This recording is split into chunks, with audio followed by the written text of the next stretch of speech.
He could have run, but he didn't. In the end, that's what made all the difference. Before the fire, before the sirens, before the heartbreak, there was a bond, quiet, unshakable, deep in a small house on the edge of a sleepy neighborhood. It was never loud, never showy. It didn't need to be, because love like that doesn't scream, it simply stays. Her name was Amara, just 8 months old, soft cheeks, eyes that stayed open longer than they should, always curious. She had a way of holding her breath when something caught her attention, like she was taking it all in at once. And at her side, always just a breath away, was her guardian. His name was Marley, a retriever mix with golden fur that dulled with age but never lost its warmth. Marley had come into their lives 2 years before Amara was born. He was a rescue, but you wouldn't know it by looking at him. There was no trace of fear, no hesitation in his eyes, just that steady, calm gaze, the kind dogs carry when they've already made the decision to love you without condition. Marley and Amara shared a rhythm. It wasn't taught, it wasn't trained, it simply existed. When Amara woke from naps, Marley was there, lying just outside her crib, his ears flicking slightly with every tiny sound she made. When she cried, he would tilt his head, shuffle closer, and sit there like a statue, silent, protective, waiting for her to calm. He wasn't a babysitter dog in the traditional sense. He was more than that, a soulmate protector, a gentle guardian whose instincts ran deeper than commands. Elena, Amara's mother, often found herself watching them from the hallway. She'd pause there sometimes, just out of view, as Marley pressed his nose gently against Amara's blanket, or let her pull his fur with those clumsy little hands. He never pulled away, never flinched, he just watched her, as if memorizing her every movement. To Elena, Marley had always been special, but when Amara arrived, something changed. Marley didn't act jealous, he didn't act confused. It was as if he'd been waiting for her all along, like his real job had finally begun. There was a quiet moment, 2 weeks after they brought Amara home from the hospital, that Elena never forgot. The house was still. Afternoon light spilled through the blinds. Amara lay bundled on the living room floor. Marley walked over slowly, sniffed once, then curled around her, not close enough to crush, but close enough to cover. It looked like nothing, just a dog lying down. But Elena stood there, hand over her mouth, tears in her eyes, because she knew something had just clicked. That bond, the kind that never breaks, had just begun. And from that day on, Marley was her shadow. He would walk beside the stroller, his body brushing against the wheels like a guide rail. At night, he'd sleep with one ear tilted toward the baby monitor. When Elena had visitors over, Marley would position himself between them and Amara, not aggressive, just present, just watching. One visitor laughed and called him overprotective. Elena smiled but said nothing, because she didn't see overprotection. She saw loyalty, the kind that doesn't falter. There was one evening in early spring when Amara let out a belly laugh, her first real one. It wasn't prompted, it wasn't planned. She was just sitting on a blanket in the backyard, and Marley had lowered his head onto her lap, letting his ears flop in every direction. Amara squealed and gripped his fur. Marley didn't move, and Amara laughed, and Marley, he closed his eyes and let her. Elena filmed that moment. She would play it later for family, for friends, but more than anyone she'd play it for herself. At night, when the house grew still and Amara slept soundly in her crib, she'd sit alone with her thoughts, the video on loop, and she'd whisper, "Thank you." Not to anyone in particular, just thank you for this life, this bond, this quiet miracle that lived inside her home. People would often say, "It's just a dog," not unkindly, just casually, just carelessly, but they didn't see what Elena saw. They didn't see Marley lean his head against Amara's tiny shoulder while she babbled nonsense only he seemed to understand. They didn't see him lay in the hallway, blocking the bathroom door each time Elena bathed her daughter, watchful, unwavering. They didn't know what it meant when a dog chose a child, chose to guard them, chose to follow them, not because they had to, but because their soul simply couldn't do anything else. And so the days went on. Calm, predictable, full of those little moments people forget to treasure. Amara grew, inch by inch. Marley aged too, just a little, his movements slower, his naps a bit longer, but that spark in his eyes, that stayed, especially when she was near. That night, as they all drifted to sleep, nothing felt unusual. Elena kissed Amara's forehead. Marley settled into his usual spot by the door. The baby monitor blinked quietly. A soft lullaby played from the nightlight. Outside, wind brushed the trees, and in that space between sleep and awareness, a kind of peace wrapped itself around the house. No one knew what was coming, but Marley felt something. The night didn't speak. It whispered. Low winds, still air, nothing remarkable. But Marley stirred. Long before flames licked the edges of the foundation, before the heat had a name, he was already awake. His ears twitched. His eyes stayed fixed on the ceiling. His breath, usually slow and measured in the dark, came just a little faster. Elena wouldn't notice it at first. In her room down the hall, she slept soundly. She'd had a long day. Amara had been restless that afternoon. Teething, she thought. Marley had followed her everywhere, closer than usual. Not like a dog begging for food or play. More like something unspoken had taken root inside him, like he couldn't let her out of his sight. Around midnight, he walked to her crib again. Elena had seen him do it dozens of times, slip away from the bedroom, pad down the hallway, nose the door open, and check on Amara. Sometimes he'd lie beside her crib, sometimes just a glance was enough. Tonight, though, he didn't leave. He sat down beside the crib and stayed there, not curled up, not relaxed, upright, alert. Amara shifted in her sleep, her tiny fingers curling into a fist. Marley leaned in closer. He didn't make a sound, but he didn't blink either. He stayed fixed on her as if guarding something precious, something only he could sense slipping away. It wasn't just instinct, it wasn't a habit. This was different, deeper. Back in her bed, Elena stirred once, a small cough. She turned and settled again. Marley looked toward the hallway, then back at the baby. He stood up, walked to the door, then back again. He let out a quiet exhale, not a bark, not even a whine, just the breath of something trying to speak without words. The hours passed, slow and quiet. At 2:11 a.m., the sound of the wind shifted. It moved with a push instead of a breeze. Then came the faintest crackle, not from inside the room, but far off, tucked into the corners of the kitchen wall. Dry wiring, a fault behind old paint, a spark born from silence. Marley turned his head sharply. His body followed seconds later. He walked to the doorway, ears tilted toward the sound that hadn't fully arrived yet. He looked back at Amara. His eyes lingered on her. Then he walked toward the hallway. Elena woke suddenly, not from noise but from a strange weight in her chest. One of those awakenings that doesn't make sense. The room was quiet, but she sat up anyway.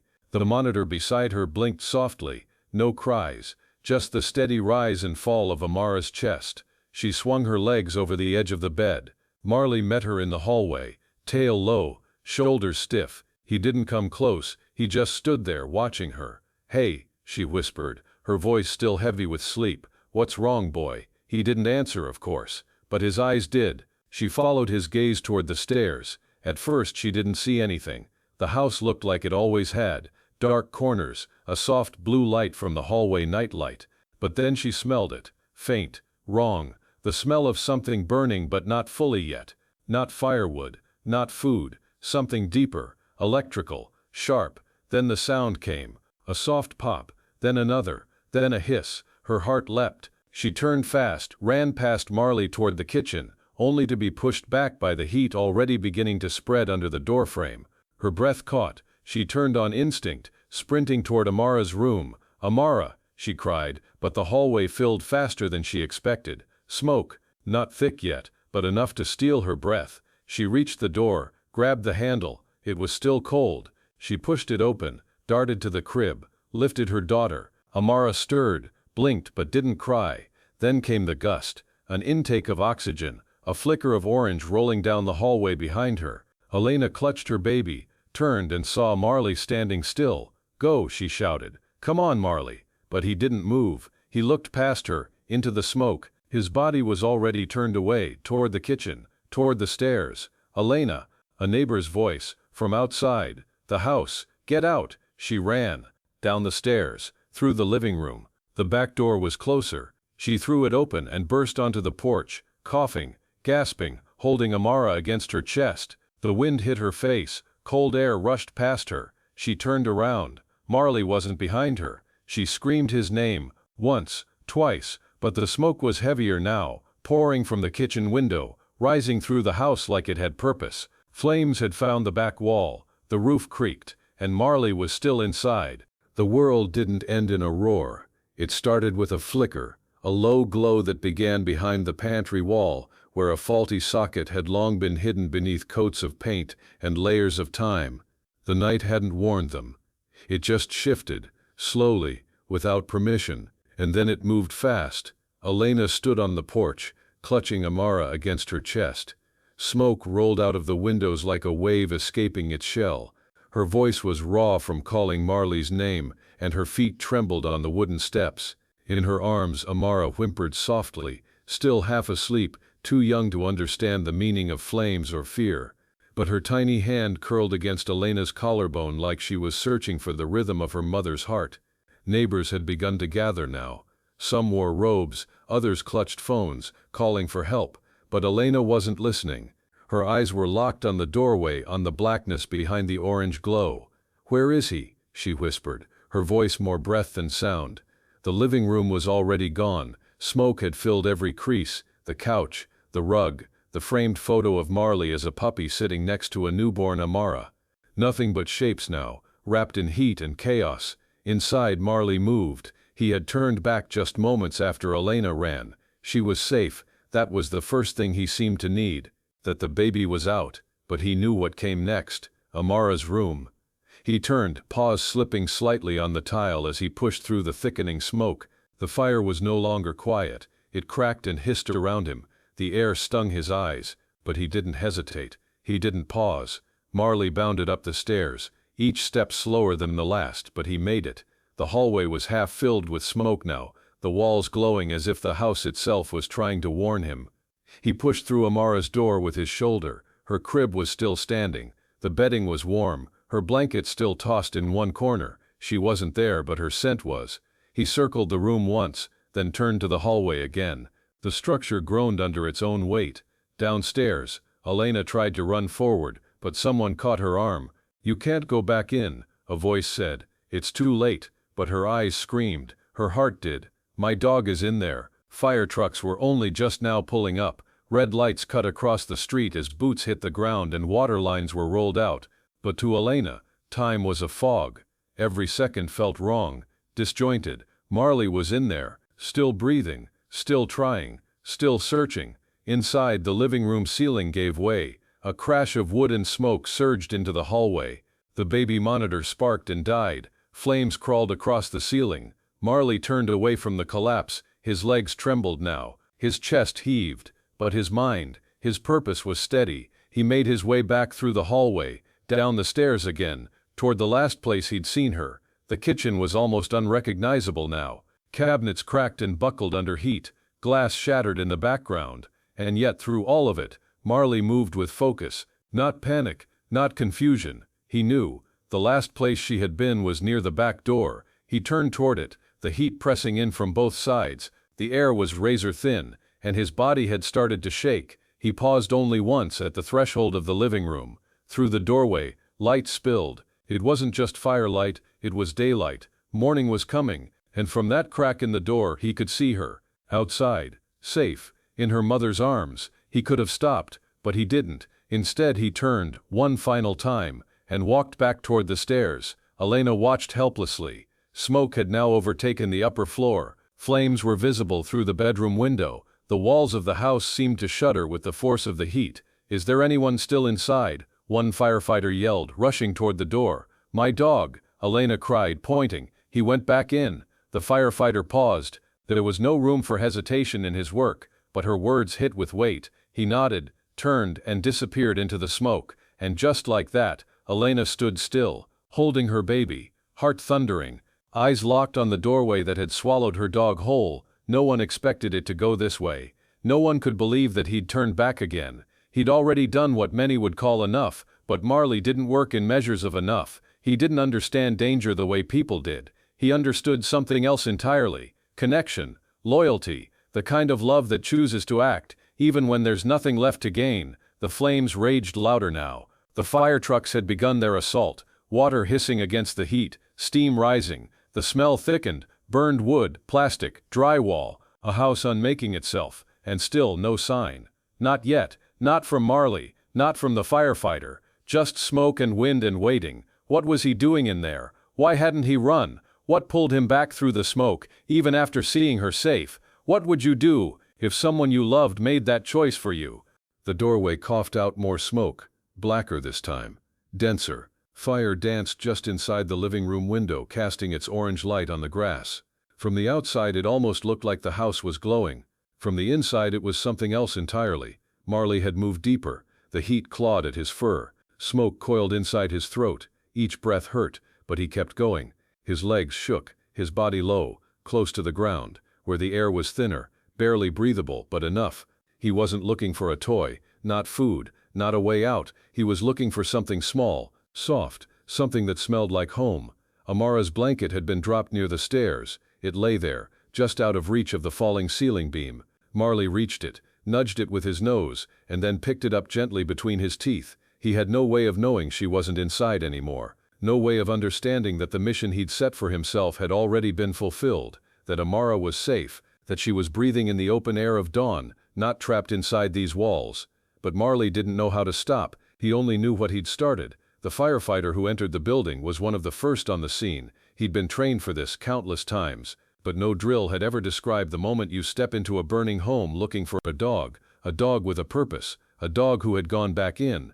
He pushed past the front entry, guided only by the last known layout of the house. The smoke was so thick now it felt like walking through night itself, every footstep uncertain, every room harder to see. But then movement, a blur of fur, low to the floor. The firefighter raised his handlight and caught a glimpse of gold. Marley, blanket still in his mouth. He was walking toward the back corner of the house, toward the nursery. "Hey, come on, boy," the man shouted. Marley didn't turn, not right away. It was only when the floor groaned beneath him that he paused. The house was tired now, its frame weakening, support beams giving way. There wouldn't be much time. The firefighter took a step closer. "Let's go, let's go." Finally Marley looked. His eyes were wet, not from sadness, but from the sting of the smoke. He dropped the blanket, not because he gave up, but because he was listening. He turned, stumbled and tried to walk forward, but his hind leg faltered. The smoke was too much. His chest heaved. He coughed once, then again. The man didn't wait. He stepped forward and scooped Marley into his arms. He wasn't light. He wasn't easy to carry, but he was still alive. As he moved through the smoke, Marley didn't resist. He rested his head against the firefighter's chest, quiet now, still, as if even he understood that someone else had taken up the job, that for once he could let go of duty. Outside, Elena stood shaking, Amara wrapped in a towel now, resting quietly in her arms. The first light of morning had reached the rooftops. Fire crews sprayed down the back wall. Neighbors whispered. A child cried in the distance. And then through the heavy cloud and charred doorway came movement. The firefighter, carrying Marley. Elena gasped, a sound that was part relief, part disbelief. She stepped forward as the man crossed the lawn, his arms shaking, his coat covered in ash. Marley's eyes blinked slowly, his tail giving the softest thump. "He's alive," the man said, lowering him gently to the grass, "but we need to keep him awake." Elena dropped to her knees beside him. Amara, barely able to hold her head steady, reached out and touched his side. Marley lifted his gaze toward her, just enough to see her face again. That familiar softness, that small heartbeat he had followed since the day she came home. They stayed like that, just inches apart, as emergency medics surrounded them. No one said much. There wasn't a need, because everything they'd seen spoke for itself. This was no coincidence. This was the story of a dog who refused to run, of a soul that stayed inside the fire long after the mission was complete, a protector, a gentle giant, not just a pet, but something much deeper. Someone once asked Elena years later, "Do you think he knew what he was doing?" She didn't pause. "I think he always knew. From the moment we brought her home, he made his choice. And maybe that's what makes this story linger in the hearts of those who hear it. Not the fire, not the rescue, but the choice. Because how many beings, man or animal, would run toward the fire when they could run away?" The world around them hadn't stopped, but for a moment it felt like it did. Marley lay still on the grass, legs stretched, chest rising and falling with shallow effort. His fur was damp, covered in soot. His eyes barely stayed open. Around him voices moved fast. Commands, medical terms, urgency. But Elena heard none of it. She knelt at his side, her hand pressed softly to his ribs, feeling for each breath like it was a promise she couldn't afford to lose. Amara was placed into a neighbor's arms so Elena could hold him. The baby didn't cry, she didn't fuss, as if she too understood that this moment didn't need noise, it needed stillness. One of the medics approached with oxygen. They lowered the mask near Marley's nose and turned the valve slowly. The sound of air releasing into silence was sharp, cutting through the chaos. He flinched a little, but didn't resist. "Is he going to be okay?" Elena asked, her voice caught between pleading and knowing. The medic didn't answer right away. Instead he watched the dog, checked for blinking, lifted a paw gently and let it fall. "We'll try." But Elena knew, some part of her had already begun to say goodbye. She bent low, pressing her forehead gently against his. "You stayed," she whispered, her voice cracking. "You stayed." Marley didn't move much, but his tail flicked once, just once against the grass. A soft motion, a thank you. The house behind them had quieted. The fire crews had done their job. Water poured over what remained of the nursery, now exposed through a hole in the roof. The crib had collapsed. Smoke curled into the sky like a memory trying to hold form. The firefighter who'd carried Marley out walked back toward them. His face was streaked with ash, his gloves soaked. He crouched beside them. "I've seen a lot," he said softly, "but I've never seen that." Elena looked at him. "He had her blanket," the man added, still in his mouth. He was taking it back to her, and something broke inside her. Not loudly, not visibly, but in that silent way only love knows how to do. Because that blanket had been by the crib earlier, meaning Marley had gone upstairs, through the heat, through the danger, just to retrieve a scent of the child he loved, not knowing she was safe, not knowing he was walking into the final act of his life. It wasn't logic that sent him in, it wasn't command, it was something else, something stronger, love without question, duty without condition. As the sun crept higher, warming the wet pavement and lighting up the scorched remains of the living room, the medics loaded Marley gently onto a stretcher, not a standard one, but something improvised. They treated him like he mattered, because he did. The neighbors, most of them strangers, watched with eyes full of something they couldn't name. It wasn't pity, it wasn't just sadness, it was something more sacred. Witnessing sacrifice changes people, they all saw it now. He wasn't just a pet, he was the reason that baby was alive.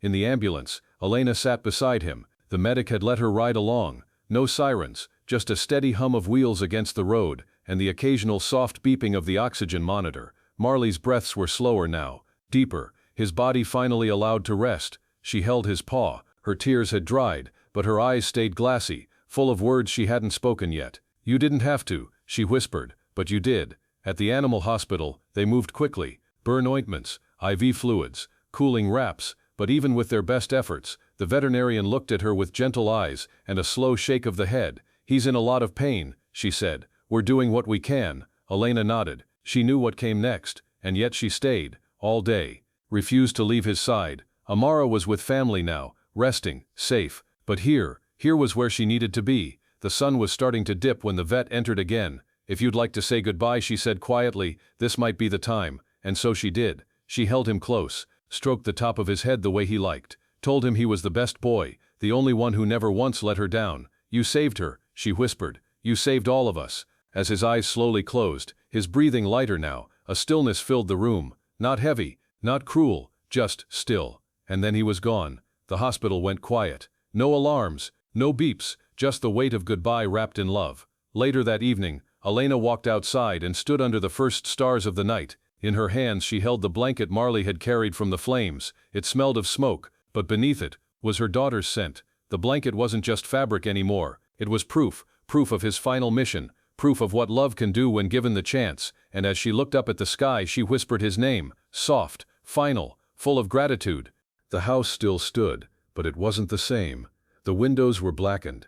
The roof had partially collapsed. The walls wore streaks of ash and water damage, like a memory you can't scrub clean. Neighbors said it could be rebuilt, insurance agents said the same, but Elena wasn't thinking about blueprints or repairs.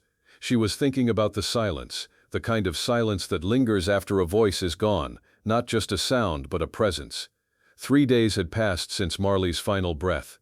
In those 3 days Elena hadn't slept more than a few hours. She stayed mostly in the guest room at her sister's home, where Amara had been given a makeshift crib and a calm place to rest. But even surrounded by family, Elena felt the shape of what was missing. The first night Amara stirred restlessly in her sleep. There had been no firelight, no alarms, no confusion, And yet, she cried. Not from hunger, not from discomfort. It was different. Her little arms reached up to nothing in particular. Her body twisted, searching for something that wasn't there. And when Elena leaned down to cradle her, Amara looked over her shoulder toward the door, toward the space where Marley would have been. How do you explain loss to a child who can't speak yet? You don't. You hold them tighter, and you carry the ache for both of you. The morning after the fire, Elena received a box from the vet clinic. It wasn't large. Inside it, Marley's collar, his tag, a small paw print in clay. There were no words included, no note, just the simple artifacts of a life that had mattered. She held the tag in her palm for a long time. The jingle it once made, echoing through the halls, had always meant peace. It had meant company, safety. Now in the stillness, that sound belonged to memory. 2 days later, a neighbor stopped by, an older woman who'd lived on the block for decades. She brought over a photo, a still frame from a security camera she had on her front porch. The angle wasn't great, the quality, grainy, but it captured a moment. Marley, stepping through smoke, blanket clutched in his mouth, eyes locked forward. She said, "I thought you might want this." Elena couldn't stop staring at it, not because it showed the danger, but because it showed the purpose. There was no hesitation in him, no fear, just commitment. That photo was framed the next day and placed beside Amara's crib. It wasn't there for decoration. It was there because his story didn't end in flames. It lived on in everything he protected. At the memorial, only a few close friends and neighbors gathered. It wasn't a grand event. It didn't need to be. Marley's impact wasn't measured by crowds. It was measured by silence filled with respect. Elena spoke briefly, her voice steady, even when her hands shook. "He didn't just save my baby," she said. "He saved a part of me too. The part that now understands love isn't proven when it's easy. It's revealed when everything else is falling apart." After she spoke, no one clapped. They simply stood there, heads bowed, eyes full, hearts changed. Later that evening, after everyone left, Elena sat with Amara in her lap. The sun was slipping behind the trees. She opened the box again, pulled out the collar, let Amara touch it. The baby traced the edge of the tag with her thumb. Then she smiled, not because she understood it all, but maybe because some part of her remembered. Sometimes the soul holds on to more than we can explain. In the weeks that followed, Elena began journaling, not just about the fire, but about Marley, the small things, his habits, the way he would tilt his head at certain words, how he used to wait outside the nursery door during bath time, how he once barked at the vacuum until Amara giggled, and then never barked at it again. These memories weren't filler, they were the foundation of legacy, because Marley hadn't just existed, he had meant something, and that meaning had changed the shape of their lives forever. She thought often about that final moment, when he saw her from inside the house, when he turned back, not to escape, but to keep going, to finish what he started, and she wondered, did he know how loved he was? Did he understand the depth of what he gave? Did he know that even now, long after the flames had died, his story would still be warming hearts around the world? What do you think? Do dogs know the depth of what they give us, or are they just following something deeper than instinct? In the weeks that followed, the world carried on. Traffic lights blinked through downtown. Morning news filled television screens. New fires happened. New headlines took their place. But for Elena and Amara, time moved differently. Quieter, slower. Every room they entered felt like it echoed back a presence now gone. Yet strangely, Marley was still everywhere. His absence had a shape to it, like a shadow that had once offered shelter, but his presence remained in the smallest things. The scratch on the back doorframe where he used to wait after his walks, the indentation on the carpet where he'd lie beside the crib, the smudged corner of the kitchen wall where his tail had brushed too many times to count. Love, when deep enough, never disappears, it just transforms, and Marley had left more than memories. There was the collar, of course, now hanging by the nursery window. The tag still jingled when the breeze slipped in. Elena found herself listening for it sometimes, half hoping it would come without wind, but it never did. There was the blanket, charred along the edges, washed gently but still faintly scented with the smoke of that night. She folded it carefully and placed it in a cedar box right beside a copy of Marley's adoption photo and a handprint from Amara made at daycare the week before the fire. 3 lives in one frame, 2 still growing, 1 now timeless. And then there were the moments, the memories that arrived when no one called for them, like the day Amara first stood on her own. She reached up, not toward a toy, not toward Elena, but toward the empty space at the foot of the couch where Marley used to rest. Her hand hovered in the air like she expected something warm to greet it. Or the night Amara refused to sleep until Elena placed the paw print clay token beside the crib. Only then did she settle. Only then did her eyes close. Some might say she didn't remember him, that she was too young, but Elena knew better. Bond doesn't always need language. Sometimes the body remembers what the brain forgets. Marley had made himself part of that child's rhythm, her protector, her companion, her silent reassurance. One afternoon Elena sifted through an old notebook and found something she'd scribbled down months earlier. It had been meant as a caption for a photo she never posted. Now it read like a prophecy. A neighbor asked her once if she would get another dog, not out of rudeness, just curiosity, a gentle, well-meant question. She smiled. "I don't think you replace a guardian, you just learn to carry what they gave you," because that's what Marley had truly left behind. It wasn't his leash, it wasn't his fur still stuck in the corners of the couch. It was a reminder of how deeply one soul could anchor another, and even in the quiet, his legacy lived in how Amara smiled at shadows, in how she paused at doorways, in how she laughed when she saw another dog pass by, as if waiting for him to turn around and recognize her. Love that strong leaves fingerprints you can't wash off, and Marley's were everywhere. But here's the part that still lingers, long after the embers faded. How do you honor someone who can't speak for themselves, but somehow said everything that mattered? What would you keep, if it was your turn to carry the story forward? Years slipped by like quiet waves at the edge of memory, not loud, not dramatic, just constant, and Amara, the baby once wrapped in smoke and saved by fur, began to grow into her name. She spoke her first word at 13 months. Not mama, not milk, it was Mar. Just 3 letters, said softly, one morning, while reaching for the collar still hanging by her window. Elena had heard it from the hallway. She didn't speak, didn't interrupt. She just stood there, heart pounding, watching her daughter stretch her fingers toward the one who never left her side, even in absence. By 3, Amara could walk the house on her own. She would wander to the hallway closet and pull open the box with Marley's photo album.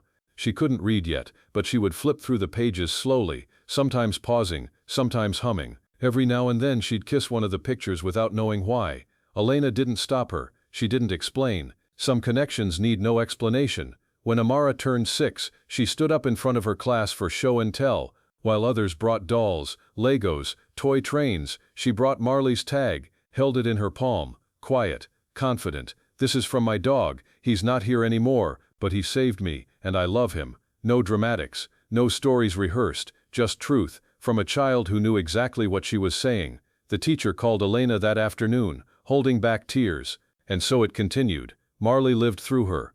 Not in fantasy, not as a fairy tale, but as a memory worn into the heart. When Amara was 9, they visited the rebuilt home. Elena hadn't gone back in a long time. It had been sold, repainted, renamed by the new owners. But they allowed her to visit quietly. Amara walked the hallway slowly, touched the baseboard where Marley used to lie, paused near the back door, where he once scratched gently to be let out. She said nothing, just stood still. Then, as they turned to leave, she reached into her jacket pocket and pulled out a folded drawing. It was a sketch of her as a toddler, Marley beside her, a sun in the sky, and the words written in pencil, "He was my first best friend." She slid it under the welcome mat, then turned and walked away. At 10, Amara adopted a habit. Every night before bed, she would say goodnight to Marley's photo, not because she thought he could hear, but because she wanted to. A small tradition, quiet and sacred. She never missed a night. By 12, she began writing about him. Stories, poems, even a song once. Her teachers praised her for depth, for emotional intelligence, for empathy, but Elena knew where it came from. It came from being loved deeply before she could even speak. It came from being protected without question. It came from a dog who didn't think twice. One afternoon, while organizing a drawer, Elena found a note Amara had written to herself. It read, "If I'm ever scared, I'll remember that he wasn't, and if I'm ever sad, I'll remember that he gave me everything before I knew how to say thank you." No signature, no explanation, just truth. That night, Elena sat at the edge of Amara's bed. The moon was soft through the curtains. She held the collar in her hand and placed it beside her daughter. "You never really let go, have you?" Amara shook her head. "He's still with me." Elena nodded. "I know, he always will be. Because some bonds don't loosen over time, they deepen, grow into something unshakable. They become a compass, a guide, a whisper that says you are safe, even when the world is loud." And one day Amara will tell this story in her own voice, maybe to her children, maybe to strangers, maybe on paper, in a classroom, or under stars on a quiet night, but she will carry it. Years passed. Life carried forward in the gentle way it always does. Never asking permission, never slowing for memories. Amara grew, and with her grew a quiet kind of strength. She learned to tie her own shoes on the same rug where Marley used to rest. She learned to read in the corner by the window where his bed used to be. She learned to love fiercely, protect quickly, and speak with kindness first. Whether she knew it or not, she was still being raised by him, by his legacy, by his sacrifice, by the quiet bravery he left behind. On her 15th birthday, Amara asked for only one thing. Not a phone, not new clothes, not a party, just a moment at the old house. It had been years since they visited. She stood in front of it now, taller, steadier, her eyes clearer. The grass was longer, the paint a different color, but the bones of the home still stood. And so did something inside her. She walked up to the porch. Elena waited at the edge of the yard, giving her space. Amara knelt quietly. From her backpack she pulled out a folded paper. This time it wasn't a sketch, it was a letter. To the dog who saved my life, you never got to hear me speak, you never got to see me walk into my first day of school, or ride a bike, or fall asleep reading too late, but you gave me all those days, every one of them. I still talk about you, I still feel you, I still love you. You were my first best friend, and you still are. Thank you, I'm trying to be someone you'd be proud of. She pressed the letter under the welcome mat, just like before, then she stood, and for a moment just stood still. Elena watched as her daughter turned back with a calm strength, a peace in her expression that hadn't been there before. As they walked back toward the car, Amara whispered, "He's not just in the past, Mom, he's part of who I am." It was the truest thing she'd ever said, because Marley's love had done more than save her life, it shaped it. It built the foundation for the kind of young woman who could carry pain and kindness in the same heartbeat, who could cry for someone gone and smile at the life they gave her, who knew that strength wasn't always loud, and that guardians didn't always wear uniforms or medals. Sometimes they wore fur. Sometimes they wagged their tail and slept beside cribs and ran into fire without being asked. The story of Marley isn't just a story about a dog, it's about what love looks like when it asks for nothing in return. It's about what it means to stand between danger and someone small. It's about loyalty, pure, unmeasured, and complete. And maybe, just maybe, it's a reminder that the quiet heroes in our lives often have 4 legs, soft eyes, and hearts bigger than any words can describe. If you're listening to this and you've ever looked into the eyes of your dog and felt they understood more than they should, if you've ever been comforted, protected, or simply seen by a creature that never once judged you, then you already know the kind of love we're talking about. It's not just heartwarming, it's life-changing, and sometimes it's life-saving. So tonight, as the world keeps moving, as screens flash and noise fills every room, take a quiet moment, sit with your dog if you have one, hold their paw, whisper a thank you, and if you don't have a dog but you once did, remember them not for how they left, but for everything they gave you while they were here. Marley gave a baby her future. What has your dog given you? Have you ever had a dog who changed your life in a way no one else could? Tell us their name, their story. Let's remember the ones who never asked for anything but gave us everything.